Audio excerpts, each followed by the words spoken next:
চারটা শ্রেষ্ঠ নিয়ামত আমাদের আছে। এক হলো মহান আল্লাহ আমাদের, নবী মুহাম্মদ সাল্লাল্লাহু আলাইহি ওয়াসাল্লাম তিনি আমাদের, কোরআন আমাদের, ইসলাম আমাদের। চারটি সর্বশ্রেষ্ঠ নিয়ামত আমাদের আছে। আল্লাহ আমার রব, নবী মুহাম্মদ সাল্লাল্লাহু আলাইহি সাল্লাম আমার রাসূল, কোরআন আমার কিতাব, ইসলাম আমার ধর্ম। তাহলে আমি কেন নষ্ট হব?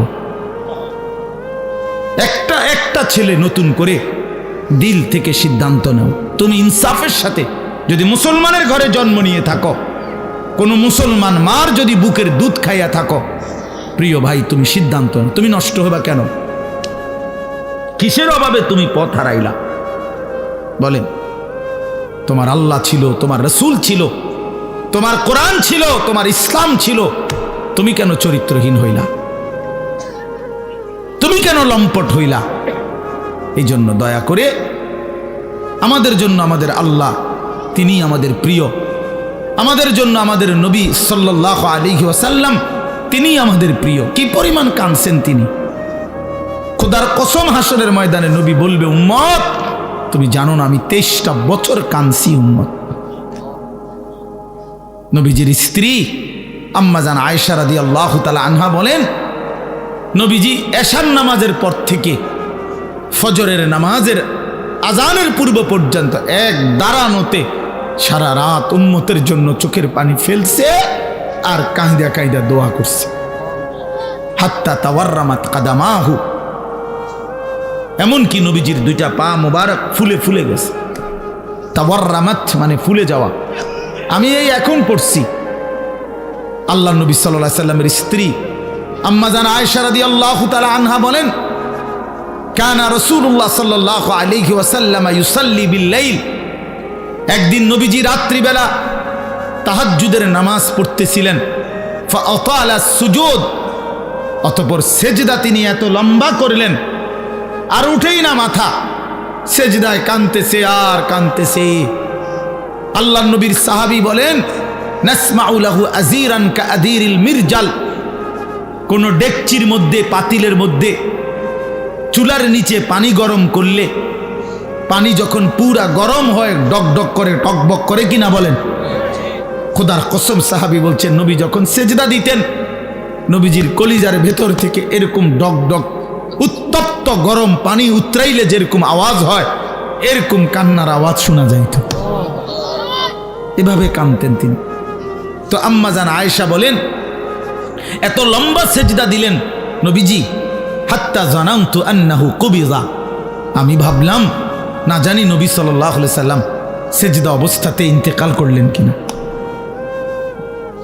নাহলে মাথা উঠায় না কা। হযরত আয়েশা রাদিয়াল্লাহু তাআলা আনহা বলেন, আমি তখন পিছনে পায়ের পাতার আঙ্গুলের মধ্যে হাত দ্বারা স্পর্শ করলাম, চাইলাম আর কি কোনো মারা গেলেন কিনা। নবী সাল্লাল্লাহু আলাইহি সাল্লাম সালাম ফিরালেন, সালাম ফিরিয়ে বললেন, আয়েশা তুমি ভাবছো নাকি আমি তোমার হক নষ্ট করছি? হযরত আয়েশা বলেন, ইয়া রাসূলুল্লাহ, আল্লাহর কসম আমি আমার হক নষ্ট করছেন এটার জন্য না, এত লম্বা সেজদা দিছেন, আমি ভাবছিলাম আপনি ইন্তেকাল করলেন কিনা, এই জন্য আমার আঙ্গুলটা লাগাইছি। আল্লাহ নবী সাল্লাল্লাহু আলাইহি সাল্লাম বললেন, তুমি কি জানো আজকে রাত কোন রাত? হযরত আয়েশা রাদিয়াল্লাহু তাআলা আনহা বললেন, না ইয়া রাসূলুল্লাহ আমি জানি না। আল্লাহ নবী সাল্লাল্লাহু আলাইহি সাল্লাম বললেন, এটা হচ্ছে লাইলাতুন নিসফে মিন শাবান, এটা হচ্ছে শাবানের অর্ধরাত, মধ্যরাত, এই যেটাকে আমরা শবে বরাত বলি। আল্লাহ নবী সাল্লাল্লাহু আলাইহি সাল্লাম বলেন, আয়েশা আজ রাতে এই শবে বরাত আল্লাহ তাআলা যত মাফ চায় তার কাছে মাফ করতে থাকেন, ফায়াস্তাগফিরু লিল মুস্তাগফিরিন, এবং আল্লাহ তাআলা তার যত বান্দা দয়া কামনা করে, যেই কোনো বিষয়ে আল্লাহর সাহায্য চায়, তো আল্লাহ তাআলা তারে এই রাতে দয়া করতে থাকেন। আল্লাহর আদেশ, ফাসতামিউ লাহু ওয়া আনসিতু লাআল্লাকুম তুরহামুন। আল্লাহ তাআলা বলেন, আমার কোরআন যখন পড়া হয় তো তোমাদের দায়িত্ব হচ্ছে দুইটা, ফাসতামিউ লাহু ওয়া আনসিতু, তোমরা শতভাগ মনোযোগ দিয়ে শোনো এবং চুপ থাকো, লাআল্লাকুম তুরহামুন, আল্লাহ তাআলা বলেন এতে অবশ্যই তোমাদের উপর রহমত বর্ষিত হবে। তাইলে আল্লাহ তাআলার ওয়াদা এটা, কোনো বান্দা যদি আল্লাহর কথা মনোযোগ দিয়ে কান লাগিয়ে শুনে এবং চুপ থেকে শোনে, তো আল্লাহ তাআলা অবশ্যই তার উপরে রহমত বর্ষিত করে। আর এই আয়াতের তাফসীরের মধ্যে আছে রহমত বর্ষিত হবে মানে হলো আল্লাহ তাআলা তাকে তার হুকুম পালনের তৌফিক দান করবে। আসলে এই বাস্তবতা হলো এই যে আমাদের নামাজ ছুটে যায়। কেন ছুটে যায়? যে নামাজ পড়তে পারে না সে কেন পারে না? যে আল্লাহকে ডাকতে পারে না কেন ডাকতে পারে না? তার তো জবান আছে, তার তো শরীর আছে, তার রুকু করার সেজদা করার মতো সামর্থ্য তো আছে, কিন্তু কেন পারে না? দিনের পর দিন যার নামাজ পড়ার সুযোগ হয় না, কেন? এটার মূল একটা কারণ এটা যে আল্লাহ তাআলা তৌফিক না দিলে বান্দা আল্লাহকে সেজদাও করতে পারে না, আল্লাহকে ডাকতেও পারে না। আল্লাহ পাকের সাহায্য লাগে, আল্লাহ তাআলার তৌফিক লাগে। এজন্য নবী সাল্লাল্লাহু আলাইহি ওয়াসাল্লাম বহু আমলের ক্ষেত্রে দোয়া করতেন, আল্লাহুম্মা ওয়াফফিকনি, আল্লাহ আমাকে তৌফিক দেন। আল্লাহুম্মা আইন্নি, আল্লাহ আমাকে আপনি সাহায্য করেন। আল্লাহুম্মা আতি নাফসি তাকওয়াহা, আল্লাহ আপনি আমার অন্তরে তাকওয়া দান করেন। এইভাবে আল্লাহ তাআলার কাছে চাইতেন, আল্লাহ আমি আপনার ভালোবাসা চাই, আমি তাকওয়া চাই, আল্লাহ আমি আপনার নাফরমানি থেকে বাঁচতে চাই, আল্লাহ আমি আপনার ইবাদত করার জন্য সাহায্য চাই, আল্লাহ আমি আপনার বন্দিগি করার জন্য তৌফিক চাই। তাহলে আল্লাহ তাআলা কাছে তৌফিক চাইতে হয়, আল্লাহ না দিলে বান্দা পারে না। কোরআন শরীফে আছে ওয়ালাউলা ফদলুল্লাহি আলাইকুম ওয়া রাহমাতুহু মা যাকা মিনকুম মিন আহাদিন আবাদা। আল্লাহ তাআলা বলেন যদি আল্লাহ তাআলার দয়া এবং অনুগ্রহ না হয় তাহলে কেহই নিজেই নিজেকে পবিত্র করতে পারবে না। এই ছেলে তুমি বুঝছো বাংলা? তাহলে মোবাইল আবার আলগি দিলা কেন? ফাজলামি করো? হ্যাঁ, মস্কারি করলে এন থেকে উঠো মিয়া, ফালতু কোথাকার।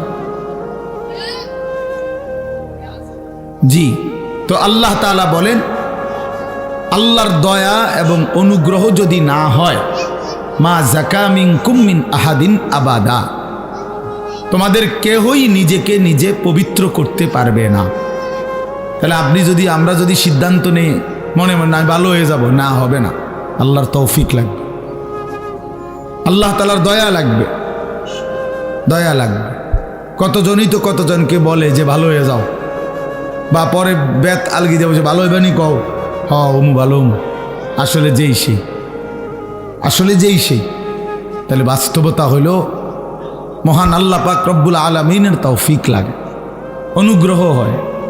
ওয়ালাকিন্নাল্লাহা ইউযাক্কি মান ইয়াশা, আল্লাহ তাআলা বলেন আল্লাহই যাকে ইচ্ছে করেন তাকে পবিত্র করে থাকেন। তাহলে পবিত্র উত্তম চরিত্র আল্লাহ তাআলা দান করে, আল্লাহ তৌফিক দেয়, আল্লাহ সুযোগ দেয়। কোরআনুল কারীমের মধ্যে আছে আল্লাহু ইয়াজতাবি ইলাইহি মান ইয়াশা ওয়া ইয়াহদি ইলাইহি মান ইউনীব। আল্লাহ যাকে ইচ্ছে করে তাকে একেবারে টেনে নিজের দিকে আকর্ষণ করে। সে চলতে চায় উল্টো দিকে, আল্লাহ নিজেই তাকে টেনে নিজের দিকে নিয়ে আসে। যেমন হযরত ওমর রাদিয়াল্লাহু তাআলা আনহু, তিনি রওনা দিয়েছেন নবী সাল্লাল্লাহু আলাইহি ওয়াসাল্লামকে হত্যা করতে, তো যাচ্ছে তো উল্টো পথে, অর্থাৎ নবীজিকে হত্যা করতে। আল্লাহ তাআলা টেনে নিয়ে আসছেন ইমানের পথে। তো এই চলার পথেই আল্লাহ তাআলা ওনাকে ঈমান দান করছেন। তাহলে আল্লাহ তাআলা কোরআনে বলছেন আমি অনেককেই ইচ্ছে করে আমার দিকে টেনে নিয়ে আসি, টেনে নিয়ে আসি। 100 খুনের আসামি পরবর্তীতে দেখা গেছে আল্লাহ পাকের অনেক বড় ওলি, অনেক মন্দ আখলাক, কিন্তু একটা সময় দেখা গেছে আল্লাহ চাইছে তো সে বহুত বড় আল্লাহওয়ালা হয়ে গেছে। এই জন্য আল্লাহ পাক অনেককে টেনে সরাসরি নিজের দিকে নিয়ে আসে। আবার অনেককে, এই আয়াতের দ্বিতীয় অংশ হলো ওয়াহদি ইলাইহি মান ইউনীব, আর আল্লাহ তাআলা অনেককে যদি সে আল্লাহর দিকে একটু ঝুঁকে আসে, মানে একটু মনোযোগী হয়, একটু আন্তরিক হয়, একটু আগ্রহী হয়, তো আল্লাহ তাআলা তার চাইতে বেশি এগিয়ে